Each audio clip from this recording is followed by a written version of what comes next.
All right, let's get this party started. I'm going to play a song that my most recent song that I published on suno.com at my channel Astral Record 6980. And here we go.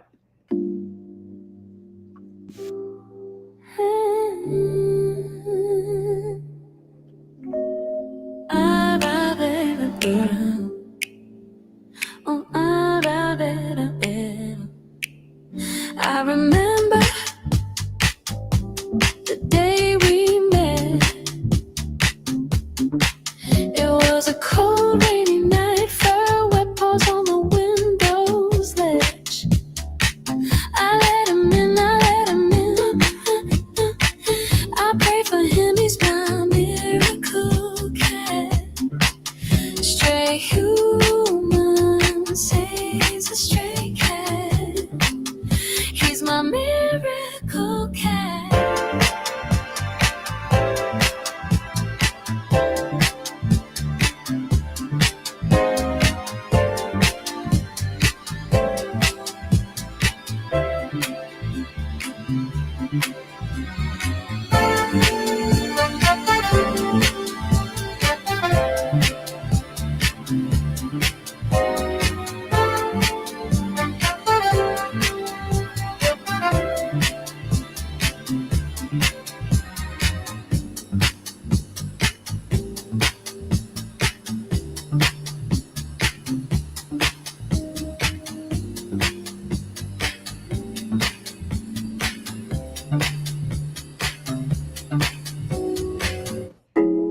All right, so let me stop that right there. Welcome to Not My Rabbit Hole here on YouTube and on X. And this show is about the woman who goes by the pseudonym Katie Johnson. And back in 2016, she took out a lawsuit against Donald Trump and Jeffrey Epstein for sexual assault.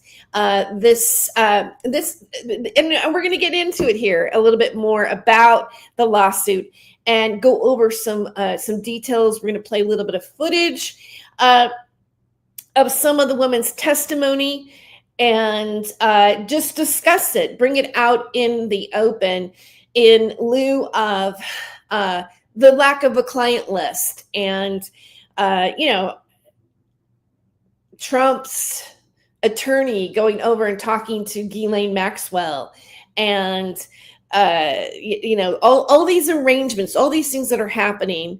It's of special interest to me because I participated in a media that was paranormal, UFO, conspiracy based. I did a show on several of these kind of platforms where the topic of Jeffrey Epstein really turned into a right-wing propaganda machine. And now that all of this has come into the political arena, we had Kash Patel sworn in as being the FBI director. He was a big influencer of this type of media and conversation about Jeffrey Epstein. There's been this demand to bring the file forward, to bring names forward, to point who is involved with this. And basically, in my opinion, Donald Trump has basically gaslit America over it. Like, oh, you're still talking about Jeffrey Epstein. What are you talking about? And then he took it and said, oh, this is a the Democrats are the ones that push this to smear my reputation. And I'm going to say right now, not only did I witness it happen around me with people that I was in the media with or adjacent to, and criticized it.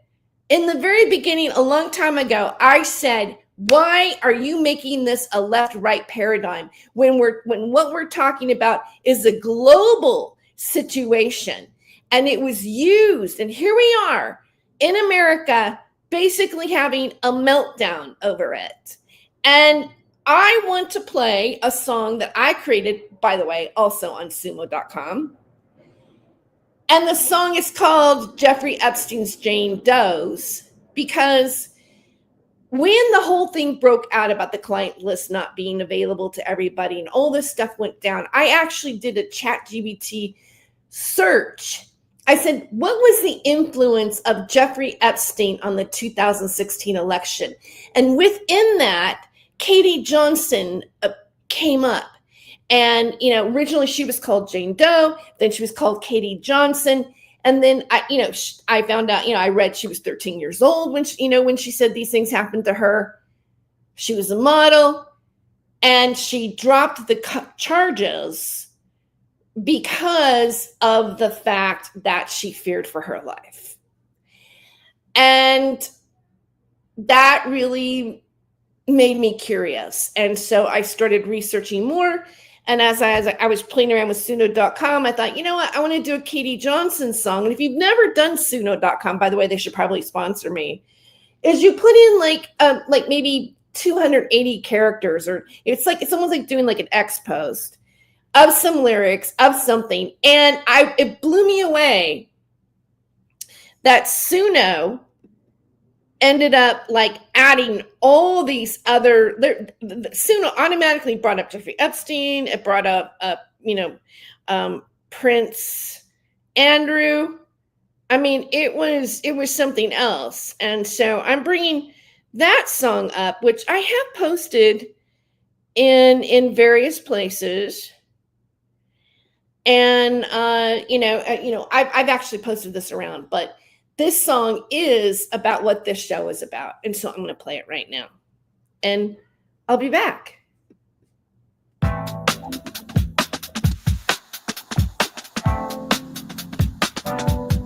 wish that I could know why you decided to show, why you didn't just go, why you still call her Jane Doe. She was 13, not yet 16, not even a tween. Friends said it would be funny if she met Epstein. He got a gig for the weekend, said she could bring a friend, said he needed someone who looked young, a blonde and a wig. And she thought it was harmless, so she went with a friend, and her friend thought it was harmless, so she went with a friend. And the friend thought it was harmless, so she went with a friend. And they said they all met a nice man, and his name was Prince Andrew. And she thought he was harmless, so she went with her friend. And her thought he was harmless, so she went with a friend. And Katie thought he was harmless, so she went with her friend. And she met a girl named Katie Johnson, and she looked just like me. And they thought it was harmless, so they went with their friend. And I thought it was harmless, so I went with my friend. And Katie thought it was harmless, so she went with her friend. And she thought it was harmless, so she went with her friend. And Katie thought it was harmless, so she went with her friend. And she thought it was harmless, so she went with her friend. And Katie thought it was harmless, so she went with her friend. And her friend's friend thought it was harmless, so she went with her friend. And she thought it was harmless, so she went with her friend. And she thought it was harmless, so she went with her friend. And Katie thought it was harmless, so she went with her friend. And her friend's friend thought it was harmless, so she went with her friend. And she thought it was harmless, so she went with her friend. And she thought it was harmless, so she went with her friend. And Katie thought it was harmless, so she went with her friend. And her friend's friend thought it was harmless, so she went with her friend. And she thought it was. So it's kind of hard to dance around to that one, right? I mean, even though it's got a peppy tune, it's just like what it's saying, I think, is it symbolizes what happened, what I think happened to these women that got caught up in going to these parties, doing the sex acts that they did, being groomed to basically being prostitutes for elites who were minors. And I really think, and I want to bring up a couple of examples of how the modeling industry, and I'm not saying everybody in the modeling industry, but how there are certain players in the modeling industry that are connected to Jeffrey Epstein. And it also makes me think about how Donald Trump has, he was, owned the beauty pageant, and his association to beauty pageant people and models and this and that. I mean, even his daughter was a model briefly at one time. So there's this crossover, and that's what concerns me the most. Not the most. I mean, it's all bad, but it's all of the funneling of sex trafficking and sexual assault within the modeling industry, and how they have been exploited, possibly secretly, to elites, and a secret club that's going on. This is what makes me think, I really believe that this is more on the line of what Stanley Kubrick was trying to get across in the film, right? What is that? You know what I'm saying? That the movie with Tom Cruise and Nicole Kidman. That film was really showing how it was the beauty queen that, the next day, after the big, sex party that went on, the special sex party that happened, it was the beauty queen that ended up giving her life over for him. And then the next day it comes in the news and it looks like a suicide. Now it's going to bother me that I can't remember the Stanley Kubrick film. But when I think off the top of my head, it's his last movie, right? Eyes Wide Shut. Eyes Wide Shut. Yeah. I mean, I really think that the Jeffrey Epstein saga is more Eyes Wide Shut. And if you think about the Leah Sobieski character, the underage girl that was the prostitute in the film, that's another part, I think, showing of what this might actually really look like. It's the hush that people don't really want to talk about. So I'm going to stop my share here, and I'm going to share something else here. Now, this is actually Gemini, and I had something pop up. It said, do a free trial on Gemini for $1. You get Gemini and 2 terabytes in video making and all this stuff. And I've been playing around with ChatGPT a lot in terms of creating graphics or doing deep researches and things like this. But this time I said, all right, I'm gonna do the it's free for a month. It's not $1 a month. That's USA Today that I haven't done yet, but it's like $1 for 6 months for USA Today, which I might get a subscription to USA Today because they're writing some pretty interesting articles that I'd like to keep up on.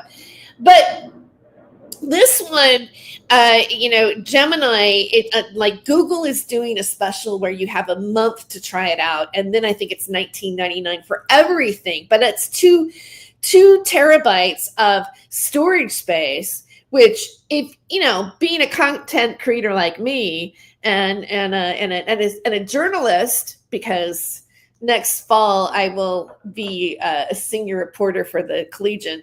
Yeah, it's a student paper while I'm getting my MFA, but it's that, for me, it's that nice bridge, right? I mean, I'm still gonna have to create a lot of content. Anyway, I'm rambling. So I thought, all right, let me try Gemini and see what it has to offer. And their display's a little bit different. I kind of like it. You guys can't see it on X, but if you do want to follow me on YouTube, I'm at Not My Rabbit Hole. So, and I've got several links here in X if you want to join me. But there's a sidebar here, which you can keep asking questions, and then it comes up. The information comes up here. So I'm sharing this screen on my YouTube, and I think what I'm going to do is I'm just going to expand it into larger here, and really just read again. When you use, I want to say this to people that are using AI, and I'm trying to remember to do this right. You want to double check, because you want to ask the whatever you're using, Gemini or ChatGPT EDU or whatever you want to say. Can you give me the links? Because you want to double check with the links to make sure that it's really summarizing correctly, because it's not perfect yet. And sometimes there are AI hallucinations, but this, I believe, is really, really thorough here. Okay, so let's start. And I'm sorry, but you're going to see me look down now because I'm reading here for you X people. Sorry about that. All right, an examination of the Katie Johnson lawsuits against Donald Trump and Jeffrey Epstein in 2016. The executive summary. The report provides a detailed analysis of the federal lawsuits initiated in 2016 by a plaintiff identified through the pseudonyms Katie Johnson and Jane Doe against Donald Trump and Jeffrey Epstein. The plaintiff alleged that she was raped and assaulted by both individuals in 1994 when she was 13 years old. The legal actions commenced with a filing in California in April 2016, which was subsequently dismissed on technical grounds. A second, more comprehensive lawsuit was then filed in New York in September 2016. This New York case, however, was ultimately withdrawn by the plaintiff on November 4th, 2016, just days before the U.S. presidential election, with the plaintiff citing fears for her safety due to alleged threats. Donald Trump's legal team vehemently denied the allegations, characterizing them as a hoax and politically motivated. The case remains a significant, albeit unresolved, component within the broader discussions surrounding sexual misconduct allegations against Donald Trump and the extensive alleged criminal activities of Jeffrey Epstein. Okay, and then it's going to like a second part here. And part two, introduction to the parties and the pseudonyms. The central figure in these legal proceedings was an individual who sought anonymity through the pseudonyms Katie Johnson and Jane Doe.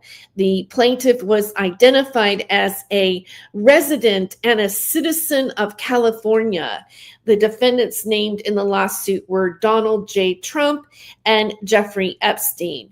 Both defendants were believed to reside in and be citizens of the state of New York. The plaintiff's allegations stemmed from events purportedly occurring in 1994. At that time, she was an aspiring model who claimed she was lured by promises of financial gain and a modeling career to attend a series of parties hosted by Jeffrey Epstein at the New York City residence. The decision to utilize pseudonyms such as Katie Johnson and Jane Doe was explicitly stated as a measure to safeguard the plaintiff's identity. This protective measure was deemed necessary due to the exceptionally sensitive and deeply personal nature of the allegations, particularly given her status as an alleged victim of sexual assault. Furthermore, the plaintiff's legal team expressed concerns regarding the potential for retaliatory physical harm to her and others and others should her true identity be released. The strategic choice of anonymity, while crucial for the plaintiff's safety, presented inherent challenges to the legal process. The initial California lawsuit, for instance, faced swift dismissal, partly due to technical grounds, which included unverifiable mailing address and a hinky phone number. This procedural deficiency arose because the lawsuit was initially filed without legal representation. The situation illustrates a fundamental tension. While anonymity is vital for protecting alleged victims in high-profile cases, it can inadvertently create procedural hurdles that undermine the perceived legitimacy or viability of a legal filing. The early dismissal, regardless of the substantive merits of the allegations, provide an opening for the defendants to challenge the entire claim. The dynamic highlights the difficult balance alleged victims of high-profile abuse must navigate between ensuring their personal security and effectively pursuing legal recourse. Okay, so now the third part, and this is the initial California lawsuit. So it's going to go into, like, Gemini goes into like what the initial California lawsuit, April 2016 is. So it says the first federal lawsuit was filed in California in April 2016, naming Donald Trump and Jeffrey Epstein as defendants. The initial complaint was assigned case number 516CV00797. The core of the allegations asserted that Trump and Epstein had arred and assaulted the plaintiff in 1994 when she was 13 years old. The lawsuit sought a substantial sum of $100 million in damages and contained graphic details concerning the alleged abuses. Despite the gravity of the claims, the California lawsuit was swiftly dismissed by a federal judge, reportedly within the following month in May 2016. The dismissal was attributed to technical grounds. More specifically, the lawsuit was dismissed for failing to cite an actionable civil rights claim and for procedural issues related to the filing, including an unverifiable mailing address and a hinky phone number, and as it was initially submitted without the assistance of an attorney. The dismissal of this initial lawsuit on procedural and technical grounds rather than on the merits of the allegations proved to be a critical juncture. Such procedural deficiencies, while distinct from the truthfulness of the claims, can be easily leveraged by defendants. Indeed, Trump's legal team seized upon these issues and publicly branded the allegations as a hoax and suggesting they were politically motivated. The response effectively shifted the public discourse from the severe nature of the alleged abuse to questions about the plaintiff's legal process and motivation. This situation demonstrates how easily procedural missteps can significantly impede the public and legal credibility of a case, creating a narrative vulnerability that opposing parties can exploit to their advantage regardless of the underlying facts. Okay, so now we're going to get into the actual lawsuit and the details of what happened in the lawsuit. All right, so I'm going to read that part right now. The New York lawsuit, September-October 2016, following the dismissal of the California lawsuit, the plaintiff continuing to use the pseudonyms Katie Johnson and Jane Doe, refiled her federal lawsuit against Trump and Epstein in New York. This legal action had a complex filing history in New York. It was first filed on June 20th, 2016, then withdrawn. Okay, this is not the details yet, but we're going to get to it's going to come up here. Then withdrawn on September 16th and subsequently refiled on September 30th, 2016. The New York case was assigned case number 116CV07673. The U.S. District Court for the Southern District of New York asserted original subject matter jurisdiction over the case, citing complete diversity of citizenship between the California resident plaintiff and the New York resident defendants, with the amount in controversy exceeding $75,000. The New York lawsuit presented a comprehensive and graphic account of the alleged abuses. Okay, here we go.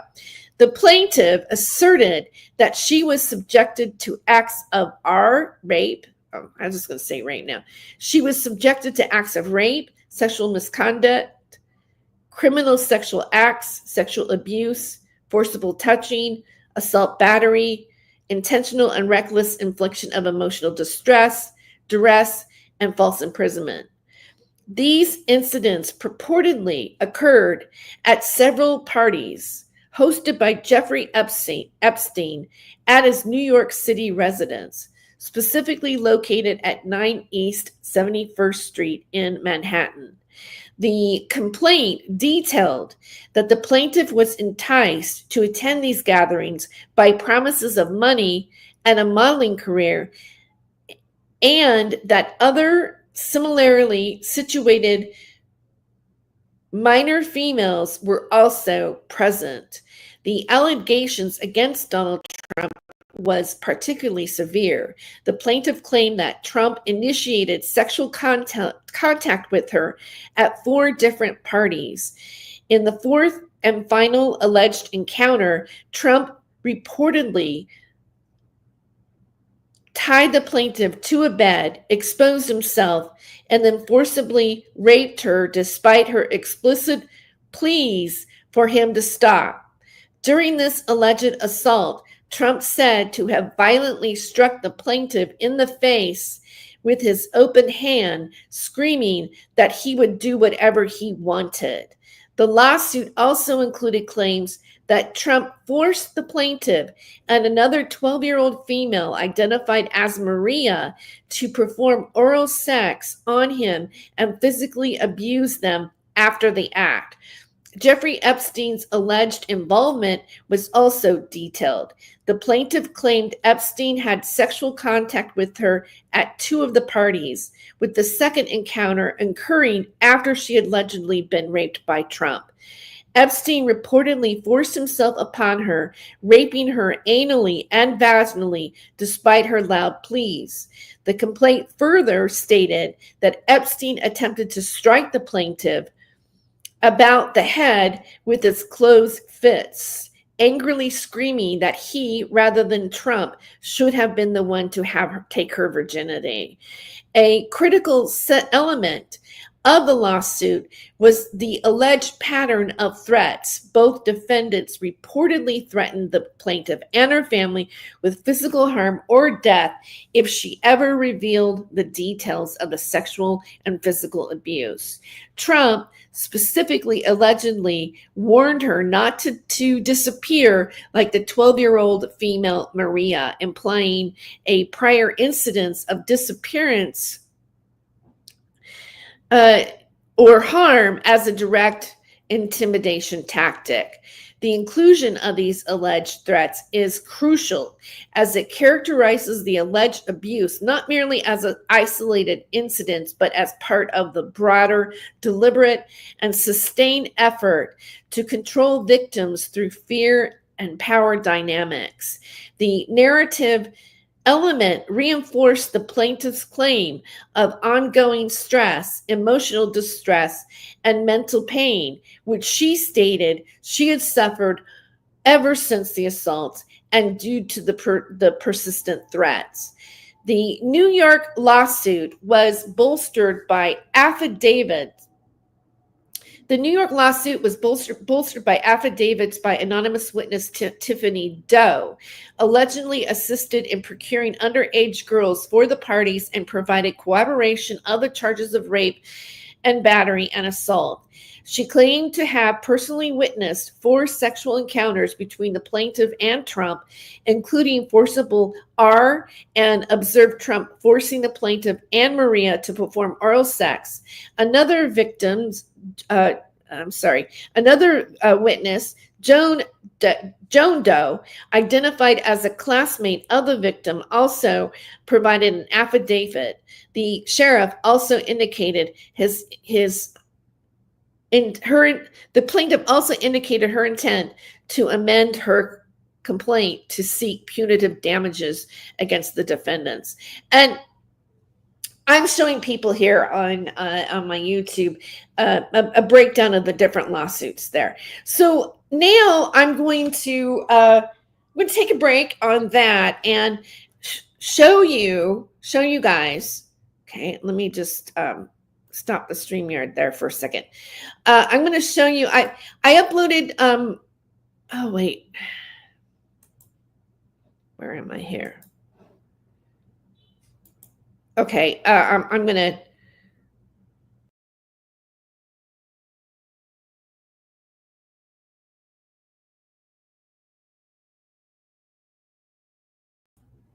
Okay, I guess somehow I might have like popped out of there for some reason. So yeah, all right. I'm gonna like put it more here so I can see that okay, great. I just want to make sure I'm talking there. All right. So I'm gonna share a Rumble, my Rumble. I did some clips from Katie Johnston's there's a trust, a public trust of her legal defense, and it's been circulating on the internet. And so I made some clips and I added some other clips of some other people doing commentary on it. And what I'm going to show here on my Rumble, and also I did upload it on X too. So if you're watching on X, you can just click on one of my most recent video upload on X, and you'll see what I'm sharing to YouTube right now. So I'm going to do a screen share on it. All right, on my StreamYard with YouTube. Sorry, I can't show this to you, but hopefully you can hear it, her talking. So I'm going to go ahead and play this.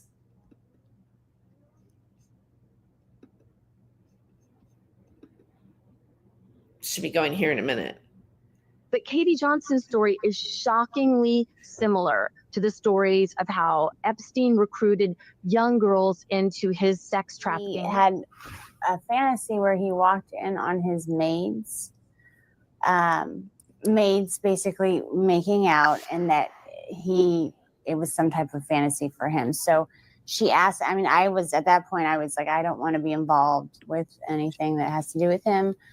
But she's like, you were just basically the other one. So there's nothing that you will have to do. Just don't, he's requesting you to be involved. So I reluctantly, I felt like I didn't have a choice there, but it was basically, he's walking in, his 2 maids. I was one of the maids. I was the white maid. And there was a Spanish girl, Maria, who was the Hispanic maid. And we were making out, and he walks in and he gets really angry and threatens to call immigration on Maria if she doesn't come over and make things right and give him a blowjob. So while she is over there giving him a blowjob, I am just trying to, I'm supposed to look scared, like, oh no, and cleaning up things and pretending like I'm trying to go back to my job as a maid. And then he's being so rude to Maria. I felt so bad for her. Even though I guess it didn't seem like a fantasy. It didn't seem like it's the weirdest fantasy as far as that. He was threatening to call immigration on her, so that she didn't know how to, she wasn't even near going down to give him, perform oral sex on him before he slapped her away and said, what are you doing? You need to put a condom on. And she's trying to, I'm so sorry. And he's like, can't you understand what you're saying? And just, speak English, he called her derogatory comments. And then he's like, you know what? You don't know what you're doing. Have her come over and show you how it's done. And so I said that I didn't, I had to go over there or else he was going to call immigration on Maria. I didn't know if it was true or not, but I felt that, he said that if I didn't show her how to perform oral sex on him, then he was going to call immigration on her and then get rid of us both. Fourth and final sexual encounter with defendant Trump, that Trump tied Katie Johnson to a bed, exposed himself to the plaintiff, that's Katie Johnson, and then proceeded to forcibly rape Katie Johnson. During the course of this savage sexual attack, the plaintiff loudly pleaded with defendant Trump to stop, but with no effect. Defendant Trump responded to plaintiff's pleas by violently striking the plaintiff, that's Katie Johnson, in the face with his open hand and screaming that he would do whatever he wanted. The last encounter that I had with Donald Trump, Tiffany approached me about a rape scene that was supposed to be played out, and I didn't like the sound of that at all. But Tiffany promised, assured me that it wasn't going to be, if it was anything I wasn't comfortable with, we could stop. That she would be right there, and that it wouldn't get out of hand, and that it was a fantasy, like it wasn't really going to happen. And so I told her that I would.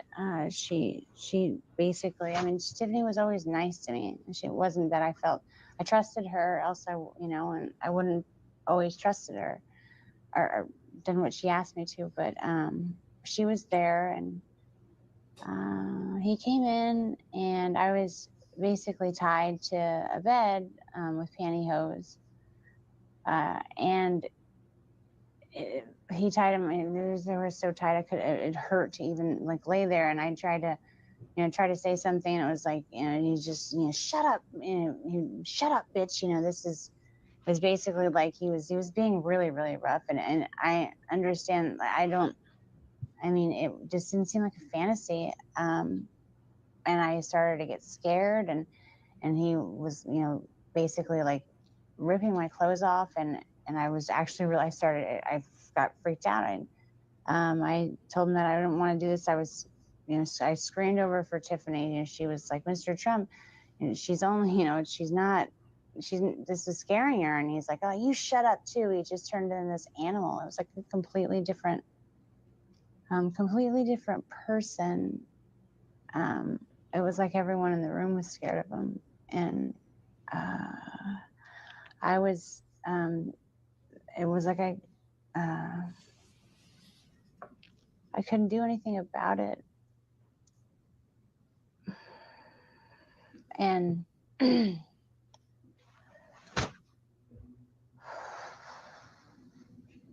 he ripped off all my clothes, and he started to basically have sex with me, and I was screaming because I'd never had sex before. It was my first time, and Tiffany was yelling at him too. She was saying I was a virgin, and he told us to just shut the fuck up, and just basically took my virginity while I was crying and telling him to stop. Okay, so I'm gonna stop this for a second, and that was on my Rumble. So if you want to go to Not My Rabbit Hole Rumble, please do follow me there, because I put different things up on different channels, and like I'm doing right now. I'm doing 2 different versions of the show on X and then here. Hi, Aiken. It's nice to see you. Hi. It's always good to see you when you pop in to my chat. You're the first one here, actually, on YouTube. I think I'm being kind of snubbed or boycotted because of what maybe I'm talking about right now, because I'm not sticking with I'm not supporting the Trump administration on this, and I'm not sticking with the right wing agenda. And by the way, speaking of people that were involved with the 17th letter of the alphabet, the shaman, the 17th letter of the alphabet shaman, the guy from this January 7th, January 6th with the horns. This is named Jason. I have to look up at it. I always keep forgetting his name. Yeah, it's a difficult subject. Nobody wants to talk about it. But everybody wants to be polarized on their side of the fence without really looking at like all the facts and what might be going on. They're more worried about the party than they are about like what this was. And I find that a lot of the people that push this as a right wing, get the Jeffrey, it was part of Trump's campaign. Let's not forget that. Trump said that he was going to, expose the client list, expose the Jeffrey Epstein files, make it public for everybody. Kash Patel got sworn in on that, right? And now, there's a lot of people that were part of the 17th letter of the alphabet. The main thing that I think, attracted people is that there was discussion of this and even worse. And we believed, I'm not saying I was a part of it, but for a hot minute, I drank the Kool-Aid a little bit myself. I have to go there. Right. And admit that, now that even though I'm a person who got a degree as a digital journalist, part of my realization of things, of actually really exploring to what this was, is becoming, is seeing things differently, going, oh my God, this was a cult. This was like served up propaganda that many of the people that push that are now sitting back and going, well, and they're just very silent. They're very silent about what is actually really happening to Donald Trump right now. They'd rather focus on, like for example, and, Aiken, you're here. This is a guy named, for those of you on X, there's this guy named David Schroeder who is adjacent to, let's say, Isaac Cappy, who pushed all of this, did a, song Jacket of Brackets about Jeffrey Epstein, and, and still did hashtag MAGA, hashtag that 17th letter, and perpetuated that. So there's another guy that is now grifting and saying someone like me, who has nothing to do with Isaac Cappy, is responsible for his demise. And I'm working for Jeffrey Epstein. I am working for Jeffrey Epstein, is what they're saying. And that's just shameful. It's shameful to not come clean on the fact that something perhaps was taken and pushed in a certain way to benefit the election of the president that we have right now. There are so many supporters that rallied behind that, and now that it's people are going, wait a second, there's all this other information. Now the Democrats are the conspiracy theorists and responsible for creating something that, no, they were on the list of that the whole entire time, and now that Trump's been aligned to it, oh no, it's just it's all over the place, and it takes away from real victims like this, a real situation that she may be a real victim. I mean, we never saw her lawsuit. We'll never really know. But this could be real, but it was silenced for like 9 years. Everybody wants to talk about Jeffrey Epstein shape-shifting into like an alien with one of the victims. And they want to look at like something that may have really involved Trump and Jeffrey Epstein together. And on that note, take a little break. I'm going to play another song on Suno, and this one is a new song of mine. All right, it is on. I'm going to go to my Astral Records, the published. I have decided this song is actually inspired by a channel that also pushed Isaac Cappy and also pushed a lot of these things and made it a right-wing thing, and that would be a show called Lift the Veil. And the person behind that inspired this song for me to create, and a bunch of other UFO grifters. So I'm going to play that. We're going to take a break. You're caught in a lie, and I know why. Tangled truths won't fly, you can't deny. Think you'll vanish, but have no fear. You're bound, you're found, you're here, my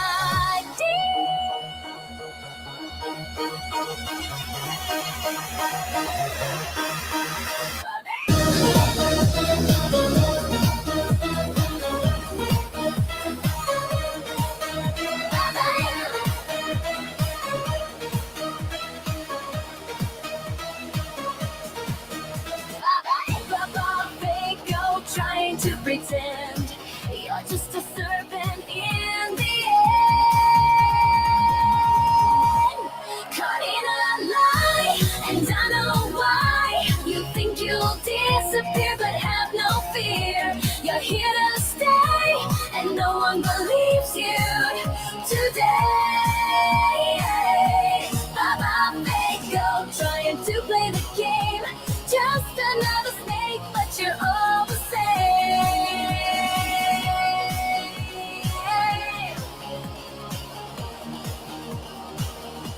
You're trapped in illusions, no more disguise. Those webs of deceit unravel your eyes. Your game is over, no need to hide. Caught in the truth where you'll collide.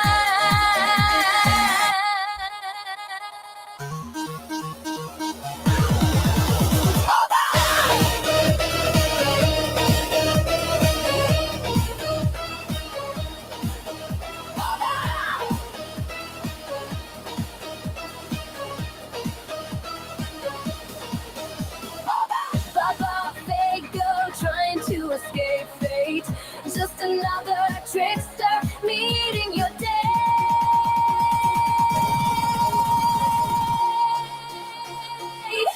You think you'll vanish, a fleeting charade, but mirrors shatter, exposing the facade. Reality whispers, the truth prevails. Caught in a lie, the illusion fails. Caught in a lie.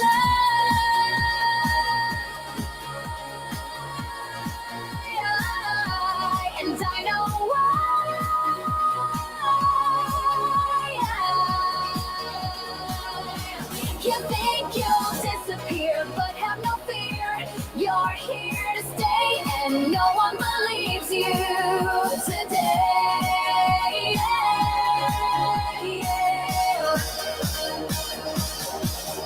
Bye-bye! Fake out! Fake out! Escape! Just another snake float.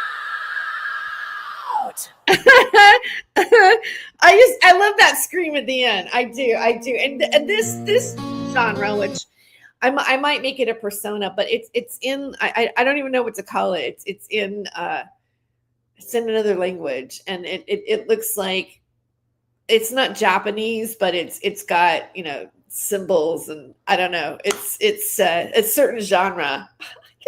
So I'm going to find out, give me more information on that. But it popped up in suno.com, and I'm like, yeah, let's try it this way. And then I was like, what? I'm like, I love it. Whatever it is, I love it. I'm going to create a persona out of it. But okay, so I want to finish up a little bit of on the Gemini here, the Google Gemini, and the information I did. For those of you who watch me on YouTube, it's Gemini this time. We're trying out Gemini. But this is part 5. Okay, so it's the withdrawal of the New York lawsuit and public reaction. The New York lawsuit. We're talking about Katie Johnson still. Okay, the New York lawsuit ultimately met the same fate as the California predecessor, for different reasons. The lawsuit was formally dropped on November 4th, 2016. The withdrawal occurred just 6 days before the U.S. presidential election, timing that would later become a point of significant discussion and speculation. It was revealed that the plaintiff had initially withdrawn the suit on September 16th, only to refile it and then withdraw it again on November 4th. The primary reason cited for the lawsuit's final withdrawal was the plaintiff's profound fears for her safety. Her attorney, Lisa Bloom, publicly stated that the plaintiff had received a number of threats and was living in fear, leading to her being too afraid to show her face at a planned press conference, further complicating the situation. On the very day the press conference was scheduled, the plaintiff's car and cell phone were reportedly stolen. The withdrawal of I also heard I thought I read on ChatGPT that the phone was not stolen, but it was hacked. And so now Gemini is saying that it was stolen. So that could have a discrepancy there. I lost my place now.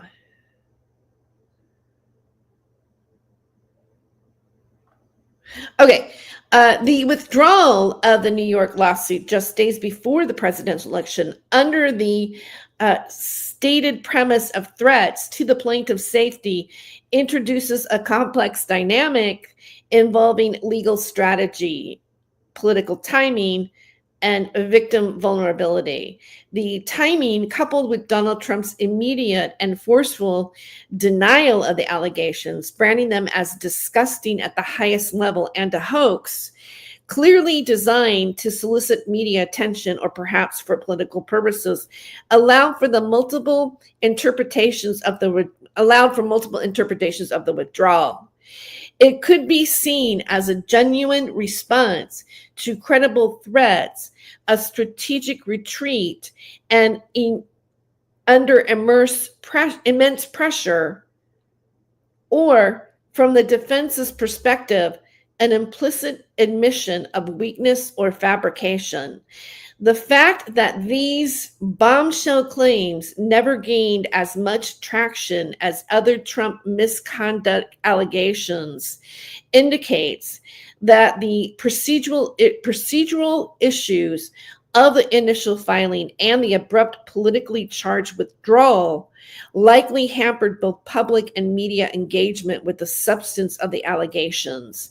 This outcome, regardless of the truth of the threats, could be perceived so advantageous for the defense as it prevented the allegations from being fully litigated and potentially influencing the impending election.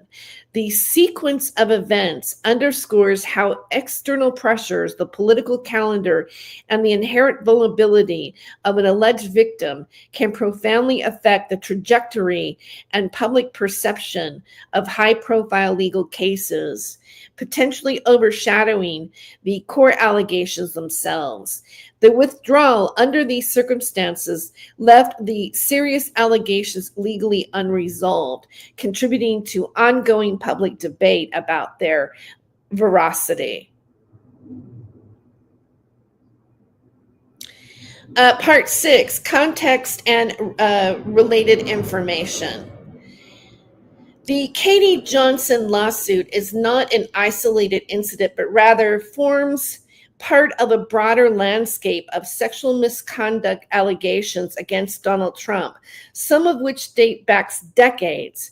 Trump has consistently and vehemently denied these allegations, frequently dismissing them as fiction or political motivated fabrications.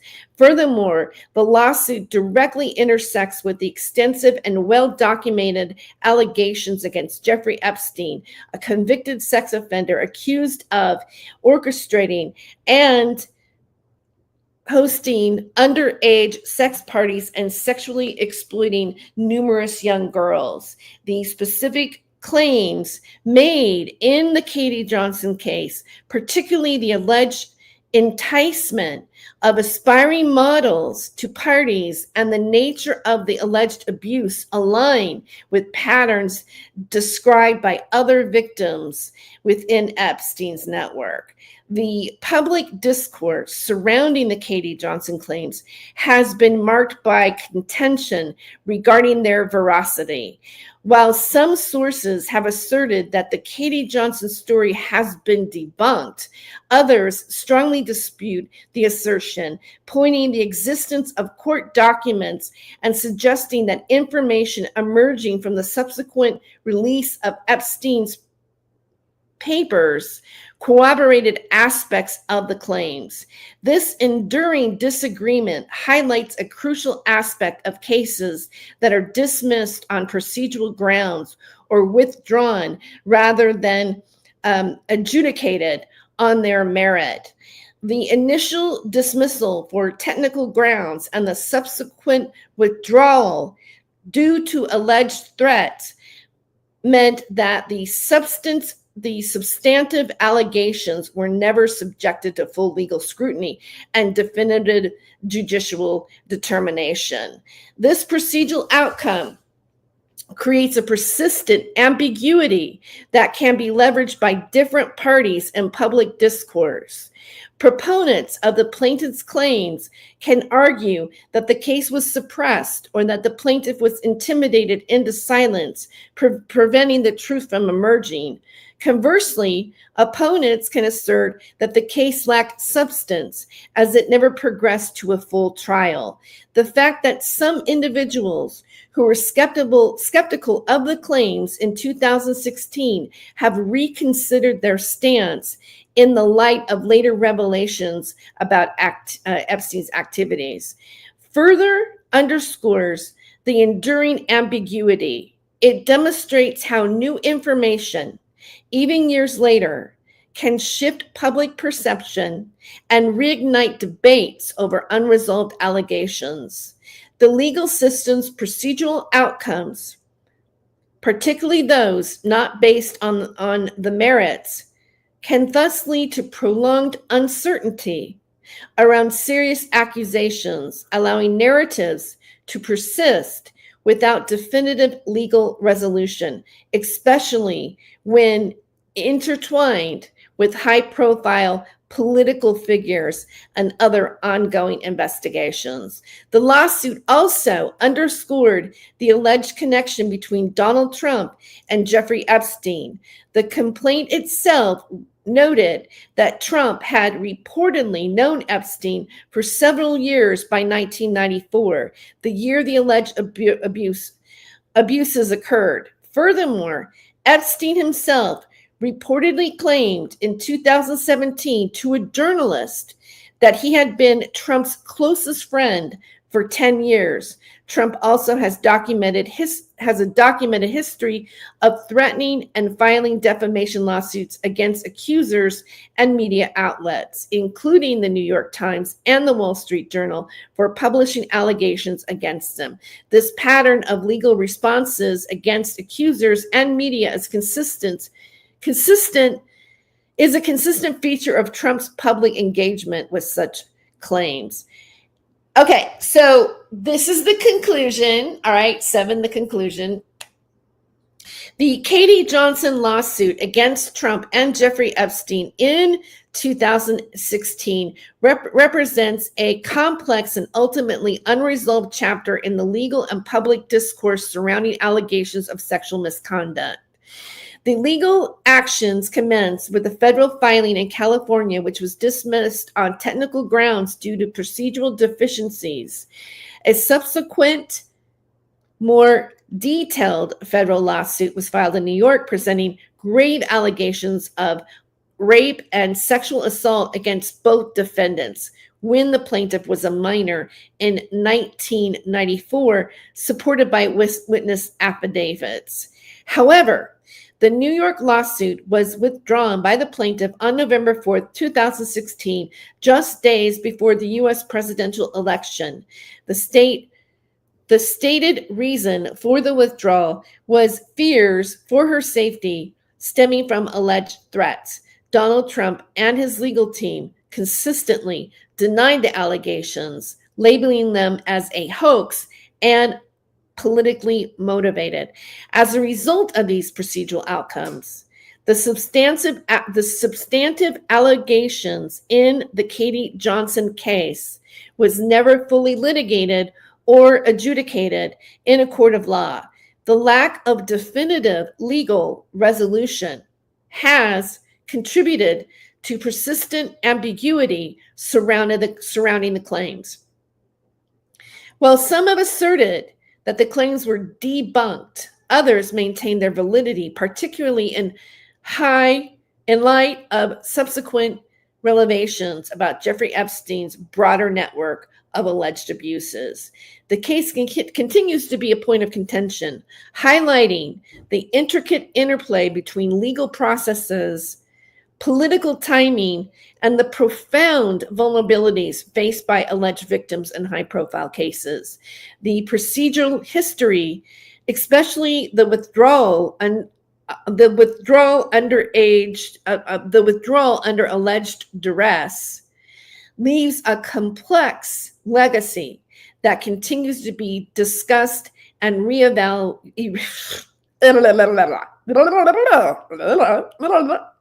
Thank you very much. Okay. The procedural history, especially the withdrawal under alleged duress, leaves a complex legacy that continues to be discussed and reevaluated within the broader context of sexual misconduct allegations against powerful figures. And the sources that I have here, law360.com, Court House News, Sacramento Review, government.gov info, Politico.com. Wikipedia's in there too, but you know. Okay, so that is what I basically researched on Gemini on the lawsuit itself. I wanted to discuss the topic of Katie Johnson today on X and on as well as on YouTube. Now, I kind of want to take a little bit of a diversion and ask Gemini about Jean-Luc Brunel and his connection to Jeffrey Epstein. I'm not going to ask Gemini to do a deep search, but that will be for another show. But I want to just give a little highlight on it. You give information. I'm going to go. Can you give information on the connection between modeling agent Jean-Luc Brunel and Jeffrey Epstein? Okay.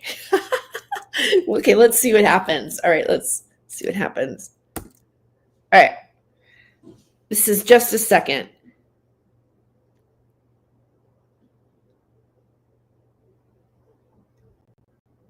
Here's the plan. Let me know if you need any changes before I start searching. Start research. Okay. All right. And while that's done, I'm going to play another song on my Suno while it's going. What should we play? Let's play.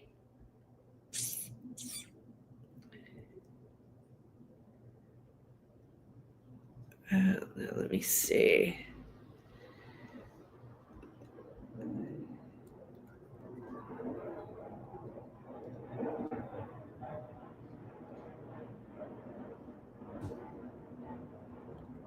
I don't know. I forgot what dark prayer is. Let's play prayer.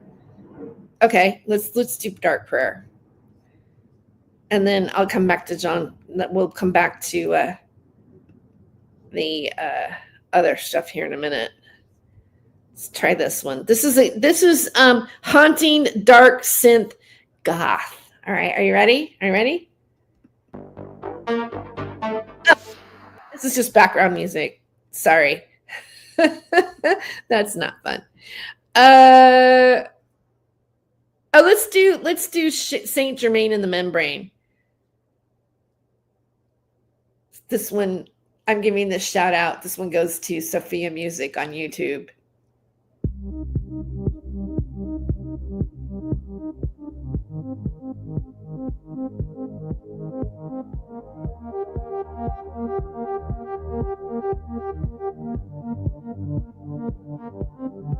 Saint-Germain in the membrane, insane is the end game. Cure sacrifices a goat, 7-month journey. Listen to me, try to believe, because I deceive. I deceive that it heals for those who can see. Saint-Germain in the membrane, insane is the end game.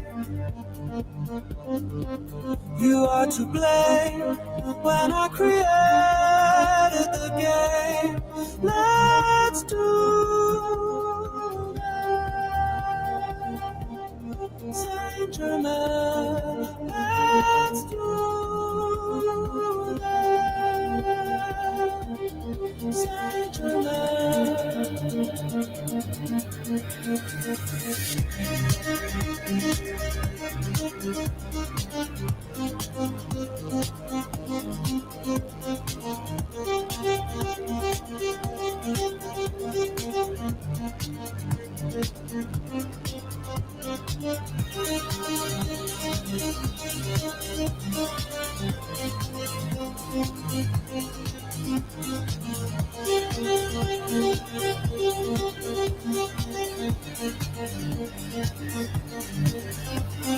Let's dance, pretend we're friends, and pretentious and contentious. Let's be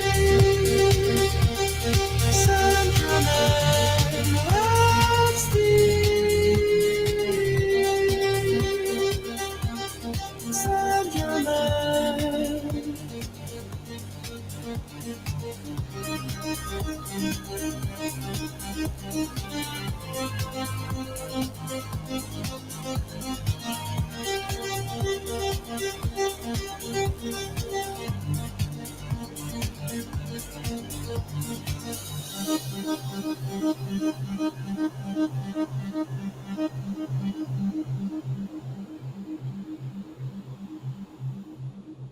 All right, that is Saint Germain in the membrane. One of them. I did a whole bunch of Saint Germain in the membranes, but it's one version of. I should probably call it something else. I don't even know if I have that one published, but I guess I do. I did publish it.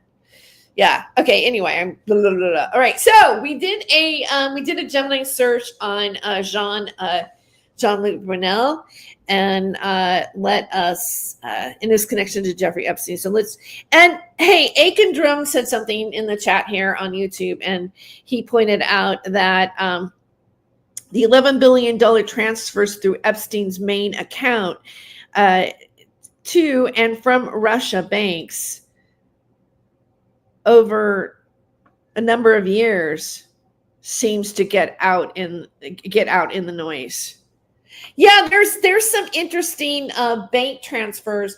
One is like right before he met his demise in the prison, there was, I think, like $13 million, or there was like a few $1 million, like it was a large sum of money that was transferred in some offshore accounts, and then these people got in control of it and then distributed that money into a couple of other places.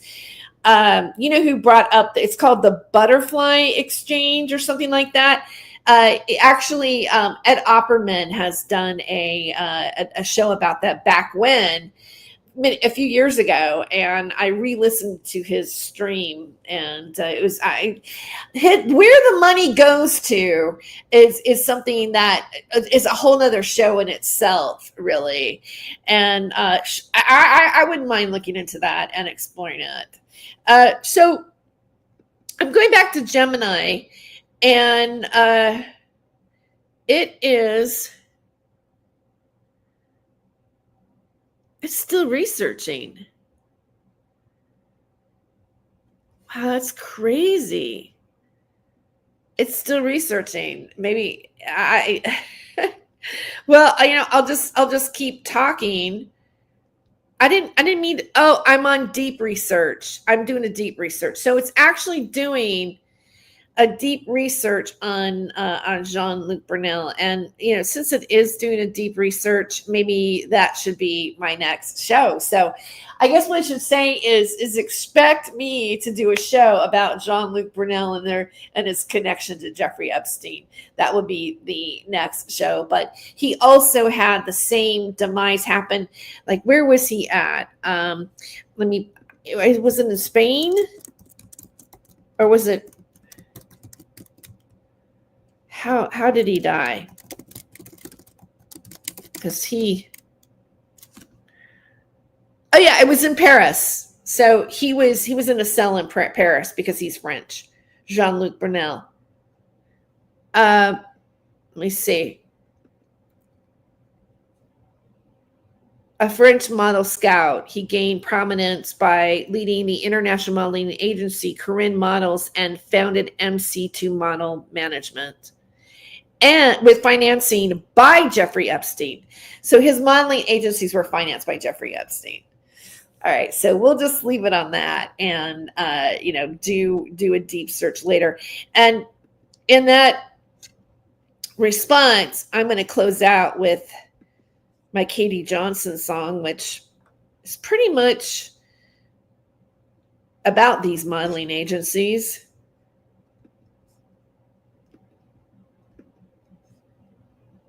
Play that one more time.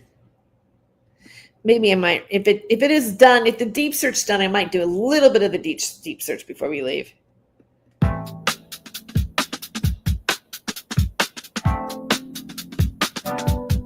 wish that I could know why you decided to show,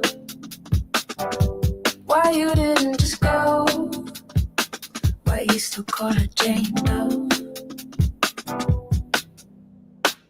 She was 13, not yet 16, not even a tween. Her friends said it would be funny if she met Epstein.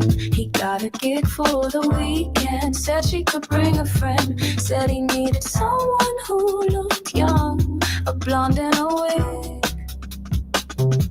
And she thought it was harmless, so she went with a friend, and her friend thought it was harmless, so she went with a friend.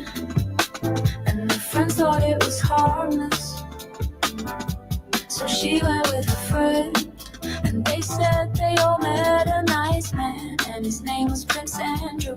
And she thought he was harmless, so she went with her friend, and her thought he was harmless, so she went with a friend. And Katie thought he was harmless, so she went with her friend. And she met a girl named Katie Johnson, and she looked just like me. And they thought it was harmless, so they went with their friend. And I thought it was harmless, so I went with my friend. And Katie thought it was harmless, so she went with her friend. And she thought it was harmless, so she went with her friend. And Katie thought it was harmless, so she went with her friend. And she thought it was harmless, so she went with her friend. And Katie thought it was harmless, so she went with her friend. And her friend's friend thought it was harmless, so she went with her friend. And she thought it was harmless, so she went with her friend. And she thought it was harmless, so she went with her friend. And Katie thought it was harmless, so she went with her friend. And her friend's friend thought it was harmless, so she went with her friend. And she thought it was harmless, so she went with her friend. And she thought it was harmless, so she went with her friend. friend. And Katie thought it was harmless, so she went with her friend. And her friend's friend thought it was harmless, so she went with her friend. And she thought it was. All right. And I'm going to say goodbye, you guys, until next time.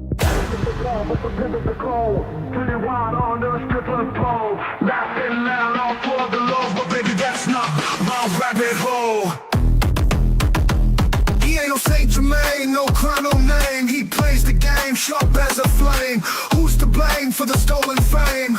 A shadow dance in the devil's frame. Caught in a rabbit hole, losing control, spinning wild on a stripper pole. Laughing loud, all for the lows, but baby, that's not my rabbit hole. City lights and sirens scream, truth and lies blend like a dream. Wicked smiles, a clever scheme, chasing gold in the neon gleam. Go in the rabbit hole, losing control, spinning wild on the stripper pole. Laughing loud, all for the lows, but baby, that's not my rabbit hole.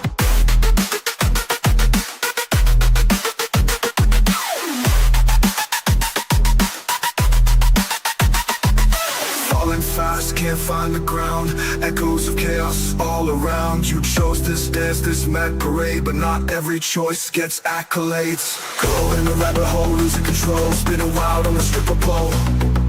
Laughing loud, all for the lows, but baby, that's not my rabbit hole. Spinning wild on the stripper pole. Laughing loud, all for the lows, but baby, that's not my rabbit hole.